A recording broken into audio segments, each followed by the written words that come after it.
Барлықтарыңызға сәлем достар. Дәл осы көріп тұрған пахлаваны жеген жебеген арманда.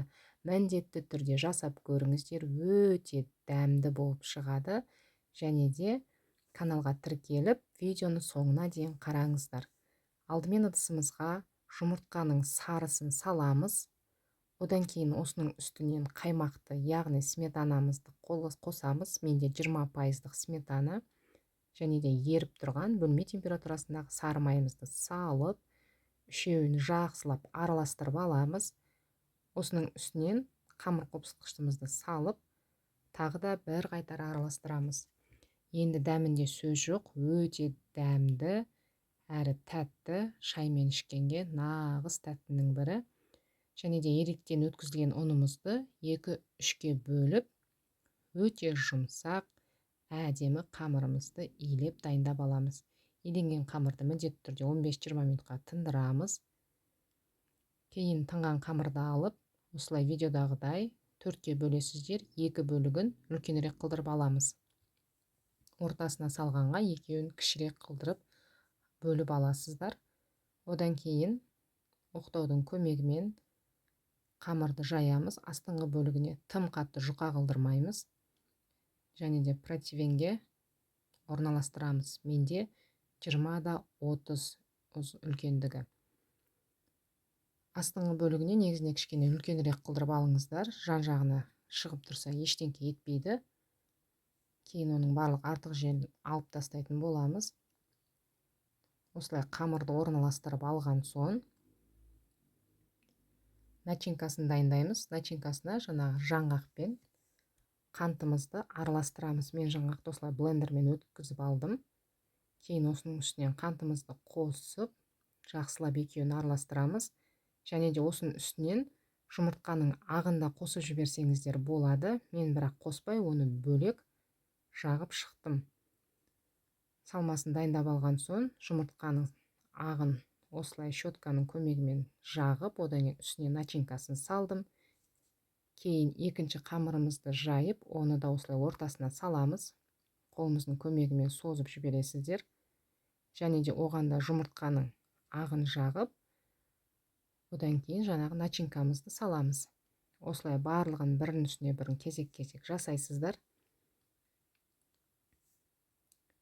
Осылай ағын жағамыз.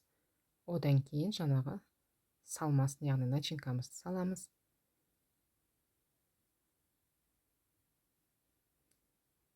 Ең соңында ең үлкен қамырды осылай жайып, астыңғы жағына барлығын біріктіреміз. Артық қамыр көп болып тұрса, аздап алып тастайсыздар. Себебі түйген кезде тым өте қатты қалың болып кетпеу керек шеті. Одан кейін қалған жерлерін осылай қолдың көмегімен әдемілеп өріп шығасыздар. 180 градуста 40-45 минут аралығында пісіп шығады. Енді әркімнің духовкасы әр қалай, өздеріңіздің духовкалардың ыңғайына қарай пісірасыздар. Мен 180 градуста 40 минуттай пісірдім. Ең соңында жұмыртқаның сарысын жағамыз бетіне. Одан кейін осылай астына дейін кеспей, осылай бетіне аздап сызық шығарамыз.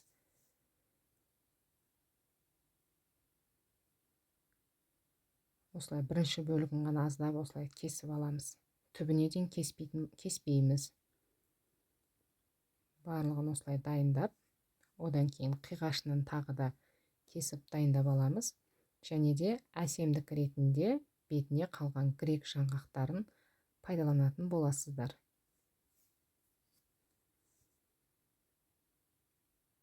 Енді барлығын осылай салып шығамыз.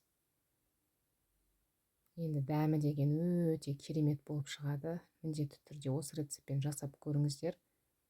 Осымен 180 градуста 40 минут аралығында әдемі сарғыш болып пісқанша дейін пісірамыз. Кейін пісқан пахлавамызды пышақтың көмегімен осылай бөліп шығасыздар.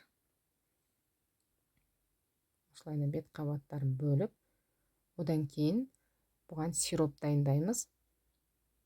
Сиробында бұл жерде менде су мен қантымызды 1 минуттай отқа қайнатып аламыз. Одан кейін оның үстінен бір ас қасық балымызды салып араластырып ыстықтай осы пахлавамыздың бетіне құйып шығамыз.